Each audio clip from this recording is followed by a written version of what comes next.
Telugu Desam party Mahanadu కార్యక్రమం సందర్భంగా నగరి నియోజకవర్గంలో పండుగ వాతావరణం నెలకొంది. ఎక్కడ చూసినా పార్టీ జెండాలు, ఫ్లెక్సీలు, పసుపు రంగుతో నగరి పట్టణం కలకలలాడింది. పట్టణంలోనికి సంబంధించిన మహానాడు కార్యక్రమంలో నగరి శాసనసభ్యులు భానుప్రకాష్ పాల్గొన్నారు. ఈ సందర్భంగా పార్టీ వ్యవస్థాపకులు, మాజీ ముఖ్యమంత్రి నందమూరి తారక రామారావు చిత్రపటానికి ఎమ్మెల్యే పూలమాలలు వేసి ఘన నివాళులు అర్పించారు. మహానాడు కార్యక్రమానికి టీడీపీ నాయకులు, కార్యకర్తలు, అభిమానులు భారీగా తరలివచ్చి ఉత్సాహంగా పాల్గొన్నారు.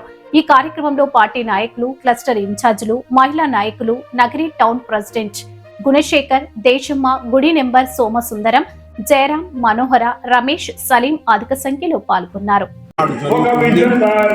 మహానాడు అని పేరు పెట్టింది అన్నగారే, తెలుగుదేశం అని పేరు పెట్టింది అన్నగారే.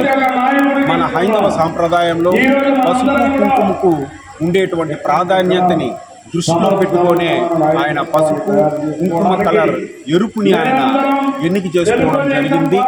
సామాన్యుడి దగ్గర నుండి కోటీశ్వరుడికి వాడుకునేటువంటి సైకిల్ని పార్టీ గుర్తుగా ఎన్నిక చేయడం జరిగింది. వన్ మ్యాన్ షో అనేటువంటి దానికి నిర్దిష్టమైన గుర్తింపు తెచ్చింది అన్నగారు ఒకరే.